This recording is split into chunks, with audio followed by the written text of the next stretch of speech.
As the sun begins to set and the trees huddle together in small dark groups as if shielding themselves against the coming of night, you step quietly and quickly through the carpet of fallen leaves and stray twigs, recognizing and noting as you do every rustle, every snap of a branch created by your own footfalls. You note them so you can distinguish them from the other sounds. The soft rustlings of leaves, the crack of bracken somewhere behind you. You increase your speed knowing that night is not the only thing drawing closer. The sound increases as your pace and heartbeats quicken. You turn and, in the fading light, catch a single glimpse of the hunched, crawling thing that is pursuing you, creeping forward like an animal,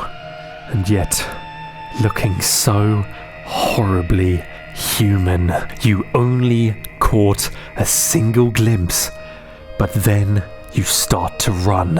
One glimpse is enough. Hello there, person watching this video. My name's Beak the YouTuber, and do you want to know what that was? It wasn't one of my LankyBox-induced schizophrenic machinations or a hallucination of a Keter class SCP. No, that was an excerpt from one of these. A creepypasta. Not just any creepypasta, God no, it's from the creepypasta that terrified me the most as a kid. The Rake. You see, this thing, this creature, it scared the absolute shit out of me. And I'm sure if you're a terminally online old man, just like me, you've got your own, oh no, there's poo running down my legs, creepypasta story. Maybe it's the Russian sleep experiment. Maybe it's Ben drowned. Maybe it's Sonic EXE. Maybe it's Jeff the Killer. Oh no, it's Jeff the Killer. I'm going to Jeff the kill you. Here's the thing though. You see, the other day, after digging around the SCP side of the internet, something that I made a video on, I figured, hey, you know what? I want to take a trip down spooky memory lane. I want to read some old creepypasta stories. And that's exactly what I did. Look at me reading. But as I sat there and read word after word, sentence after sentence, evil exe file after evil exe file, I realized something. Man, the way I think about creepypastas now versus back when I was a child, night and day. And it's all thanks to these next two words. The internet. You see, person watching this video, I reckon that as time has gone on, as time has marched forward, the internet has ruined creepypasta. But in a good way. Mostly. So how about you sit down, get comfy, subscribe to the Beak YouTube channel now, join my Discord server, links in the pinned comment, and brace yourself because it's time to see how the internet ruined creepypasta. Oh, and one more thing. I recently made a channel Instagram. I've got no idea what I'm actually going to post on it. Probably just photos of my staring face and Ultra Kill references, maybe both at the same time. But go follow it. Please go follow it. I crave the validation of seeing numbers increasing on the internet. Right, it's time for me to do the usual YouTuber thing where I lore dump the origins of something with my disembodied voice. So let me just do this real quick. There we go.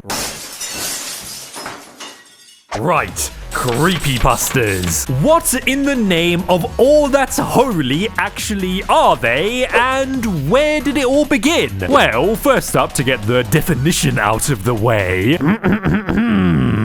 A creepypasta is a horror-related legend which has been shared around the internet. The term creepypasta has since become a catch-all term for any horror content posted onto... Basically, horror for people who love to rot indoors on the internet all day instead of touching grass. So me. And now that your brain has been enlightened with the information needed to answer a what is a creepypasta trivia night question, I think it's time we link the mainframe, hop in the teleporter, and travel all the way back to here.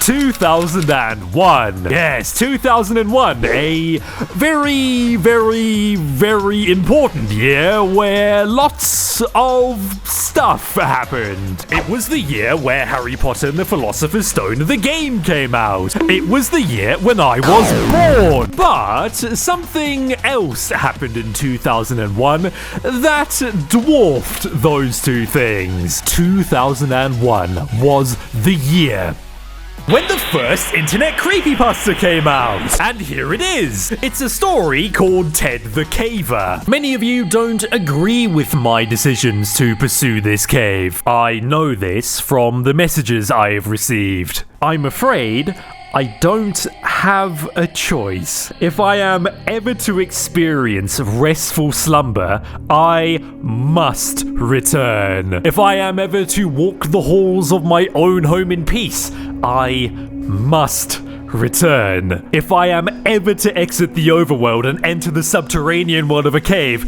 I must now return. I no longer feel that I have a choice.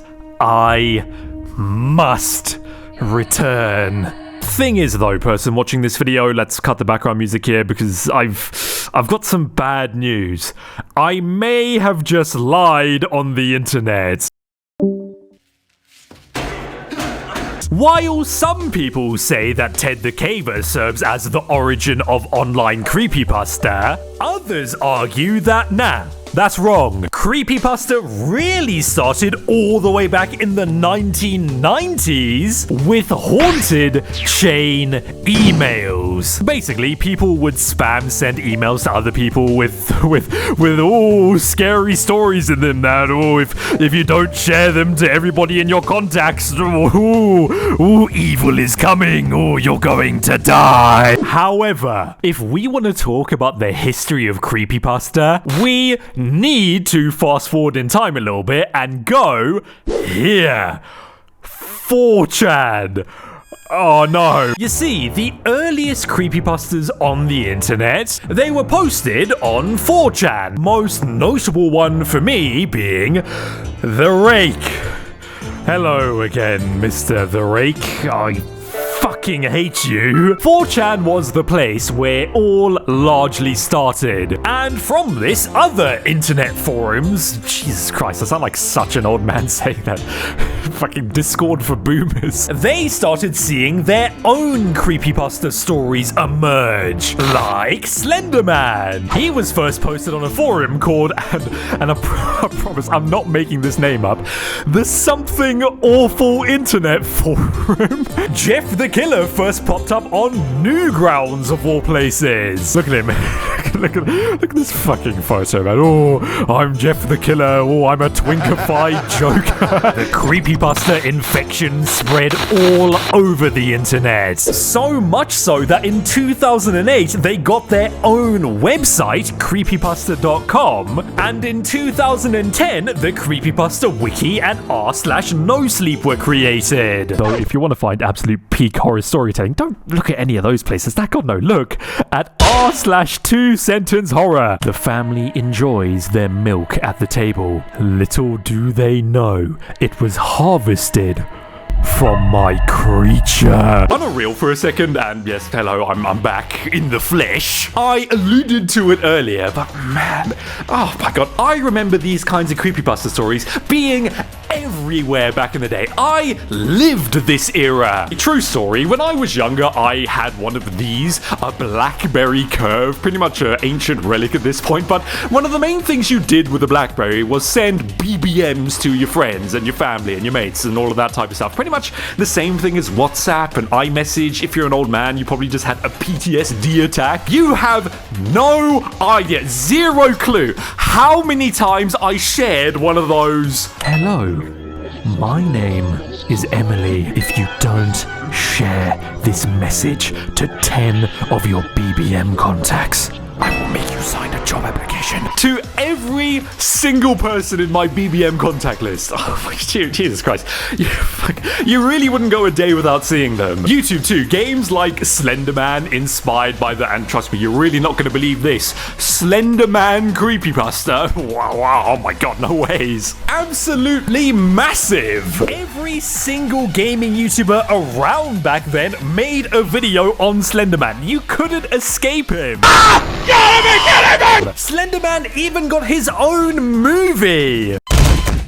To be honest, I really don't think we can downplay the sheer impact Creepypasta had on the internet and in our brains. You know, it sunk its fingers deep. And I don't know if this is a nuclear, oh fuck, the nukes are coming, I need to make a run to Vault 111 take or anything. But I reckon one of the biggest gaming franchises of all time, Five Nights at Freddy's. I reckon the first game, Five Nights at Freddy's 1, was heavily inspired by the Creepypasta era of the internet.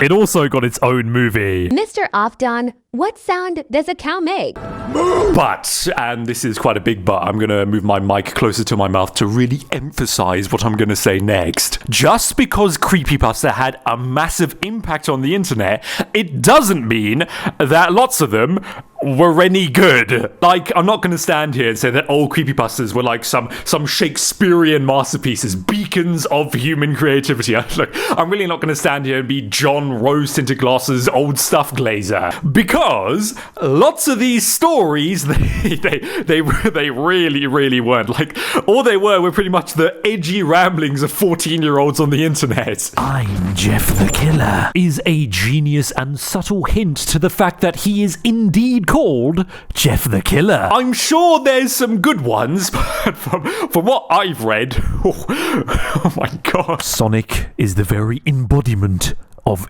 evil. The reason why this type of stuff scared us was because we were stupid children. But now that we're a little bit older, when we look back on creepypasta stories that terrified us as kids, when we reminisce, we think about them differently. And that right there is the reason why everything changed and why the current state of modern creepypasta online is whatever the hell it is now.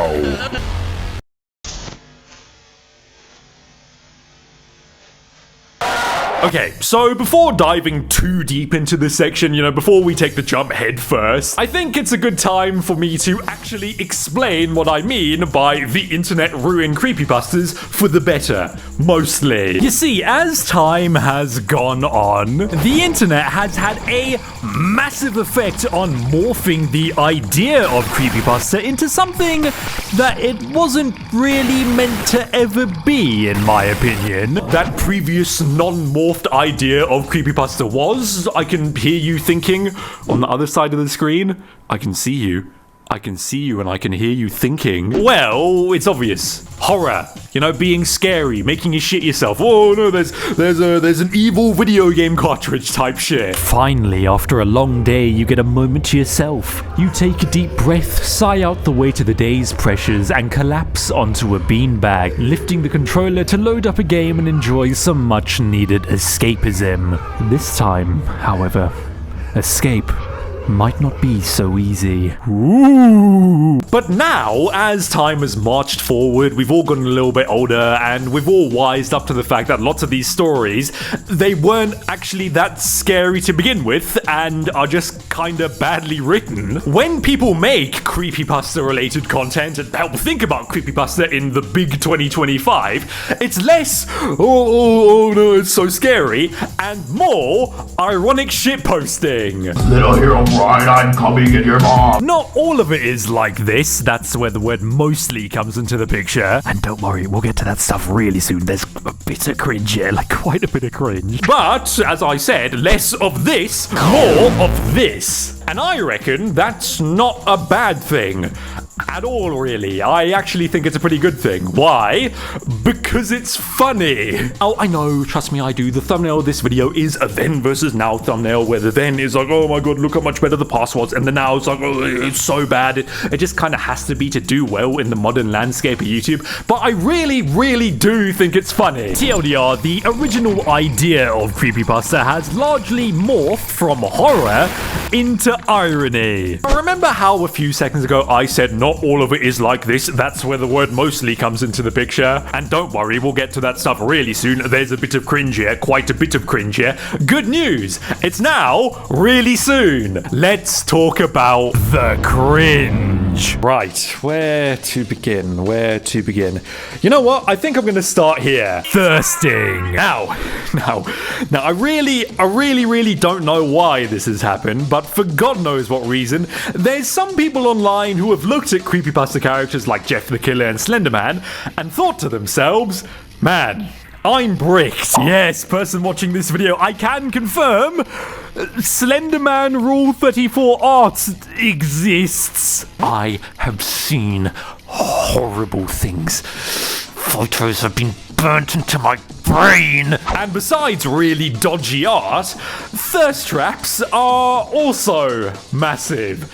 Especially thirst traps featuring Jeff the Killer. What are we even doing, man? I'm a 23-year-old man. I don't want to watch this. On a reel for a second, and I can't actually believe this is something I'm going to use my brain for. Standing here, firing my neurons, and creating a game theory all about why people thirst over characters like Jeff the Killer. I think lots of it has to do with that whole bad boy emo, he's so dark and mysterious, I can fix him appeal. No, but guys, he's not a psychopath, he's just misunderstood. He just wants to drink his white monster and blast the new Sleep Token album in his headphones. That, and I don't know, man, people have always just had a thing for deranged, psychotic game enders. I know, not saying the actual word for what he is super cringe, but I like money. I don't want this video to get sent to the monetization hell. Bro, you want to see this in real time? Go onto TikTok after this video and type in Jeff the Killer. Do it. Trust me, do it. You'll find an entire genre of TikTok where e-boys cosplay as Jeff the Killer. Oh, my brain. But, hey, at least YouTube is safe. Right? That I'm the monster in your story. And speaking of YouTube, moving on from thirst traps because my oh, I can't fucking handle watching any more of them. Look, if I'm making a video all about how the internet ruins something, of course I need to bring out content farms. Can you beat this scary Roblox game, Slenderman? Sprunky versus Poppy Playtime versus Shin Sonic versus Blue's Revenge in Minecraft. Siren Head chases me in GTA 5. Stairway to Siren Head Heaven in GTA 5. Sonic EYX hacked our computer. Escape from Shin Sonic or die. But, and yet again, this is another big but. Sure, while you and me, we can point fingers and laugh at content farms like LankyBox making just really brain-numbing kid slop and then just strange, weird Sonic EXE content being made nowadays. I mean, deservedly so. Just look at this stuff. Today, LankyBox is watching the new Sonic movie at 3 a.m. But things do not go the way we expected. But what I find really interesting about content farms making videos featuring creepypasta characters is what this whole thing represents. What is it? I can hear you thinking through the screen once again. Well, it's the characters becoming more important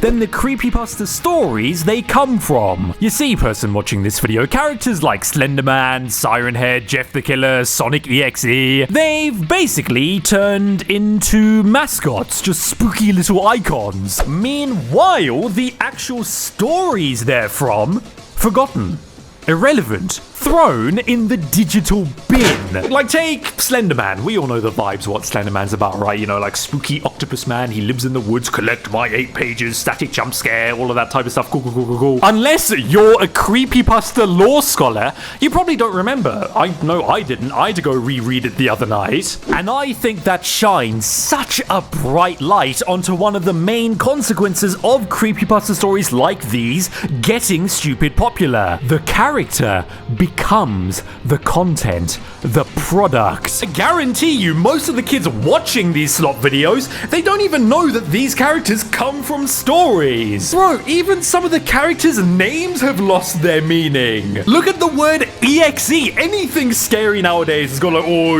it's so evil. Oh, there's .exe on the end of it. EXE gets strapped onto everything. Oh, look at evil afmal.exe.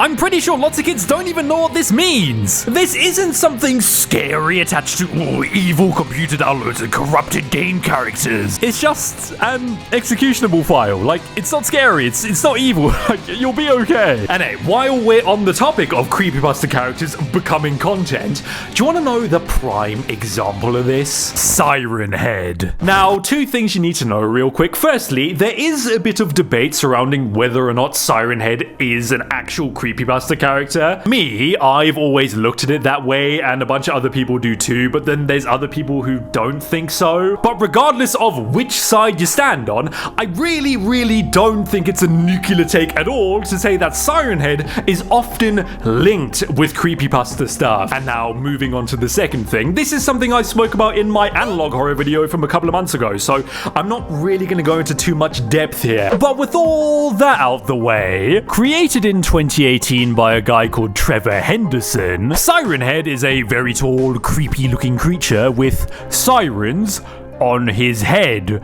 Oh, no ways. And man, people loved this character. It was everywhere a couple of years ago. Come on, you know who Siren Head is. It's Siren Head. Everybody knows who Siren Head is. If you don't know, if you're saying, oh, I don't know who Siren Head is, you're lying to me. Thing is though, this popularity had huge consequences. One of the main ones being that people online pretty much ripped Siren Head out of Trevor Henderson's hands and kinda destroyed it. It sucks to say, it really does, but Siren Head became a pillar of brain rot online. It became just another spooky mascot character content farms can feature in their videos. But now I think it's time we face the final boss of creepypasta YouTube slop. AI creepypasta videos. Yeah, person watching this video, as we all know, the rise of the machines has begun. Pretty much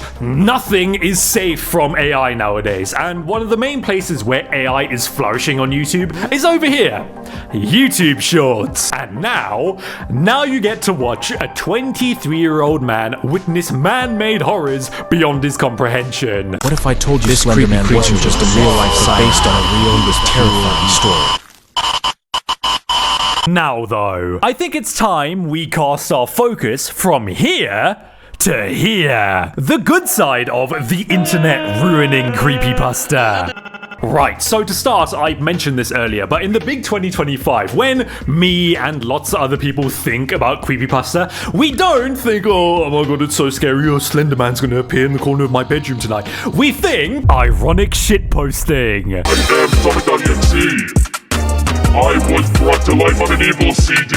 You're laughing? This is the scariest song of the century, and you're laughing? And this idea, putting on my Sunny V2 video essay YouTuber voice here, is reflected in lots of modern content related to creepypasta. Oh, and it's not like I'm making any of this up. Like, it's not like it's source I made it the fuck up. Nah, God, no. I've got very recent, first-hand evidence of it happening. So recent, in fact, that it's happening right now as these words are coming out of my mouth. So, you know how birds are drones and our phones are always listening to us? Ever since I started scripting and making this video, of course, the words creepypasta, Slenderman, Jeff the Killer, Sonic EXE, they've been coming out of my mouth. They've been escaping my gums a lot more than usual. Do you want to know how many shit posts I've been getting on my Instagram featuring creepypasta characters? Millions, infinite. And these shit posts, they've only been showing up since I first started making this video on creepypasta. Same thing with SCP Foundation. You know my SCP video from like 2 weeks ago? I started talking about SCP shit posts. I cannot escape creepypasta. It's getting so bad that the other night while I was rotting in bed at 3 a.m. scrolling through YouTube like I usually do, I saw a War Thunder video pop up on my YouTube recommended, and I thought to myself, hey, well, you know, I've just recently gotten out of my biannual War Thunder phase. Let me watch the video. Oh, the channel icon of the guy who made the video, Lineker, it's an edited photo of Jeff the Killer. What is happening? On a real though, talking from what I've personally seen modern creepypasta-wise, it seems like 90% of creepypasta content that really blows up nowadays is layered in irony. You have ironic songs inspired by creepypasta, creepypasta-coded things used as memes, creepypasta shitposts. Holy shit! It's the Slender Man! And he's cooking hot dogs on the stove! And once again, I don't think that's a bad thing. I think it's a funny evolution. But now, I think a good question to at least try to answer is why? Why has this happened? Well, here's my game theory. I think it just has to do with all of us being terminally online. You and me, since we're so terminally online, we've lived through every single era of creepypasta. We've seen it evolve, and we saw it almost start to parody itself. After the It's So Scary and the Slender Man popular games eras ended, what came next was this. Scary 3 a.m. videos. Kids, slop. Do not FaceTime Sonic.exe at 3 a.m. Oh, gee, he actually came to my house.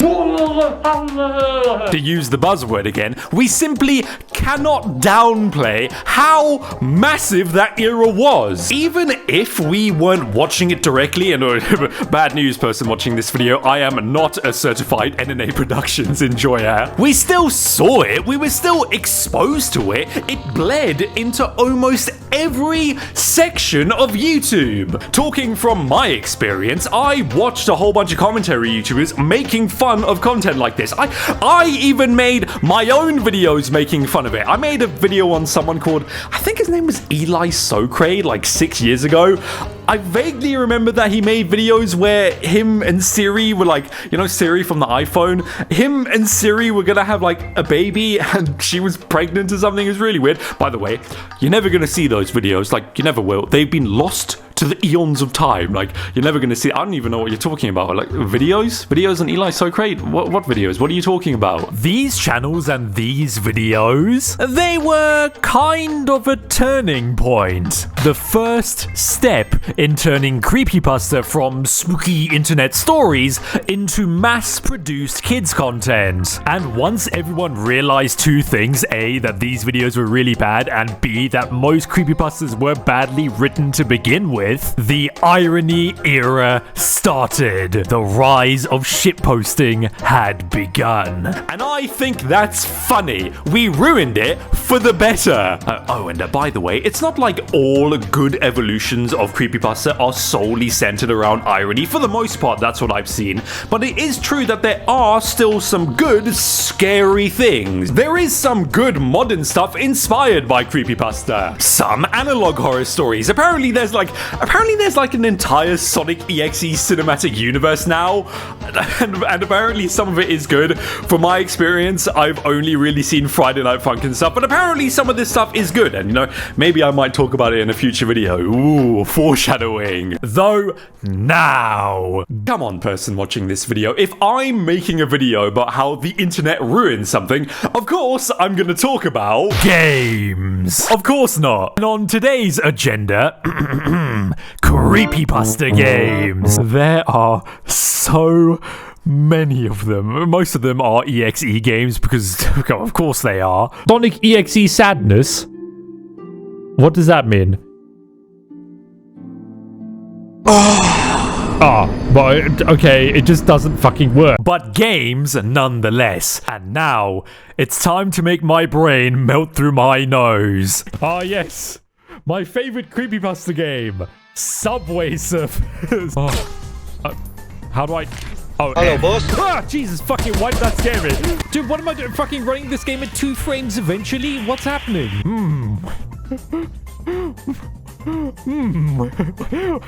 Leave me alone! It just says, Leave me alone. Leave me alone. Fuck, ow. The Necronomicon. What takes you? What is Slenderman versus Freddy? Versus Freddy the Fazbear. Freddy the Fazbear.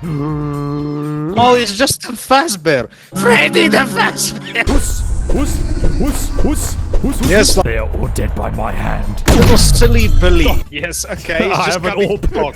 Kill the monster clearly because it's not leaving. Oh!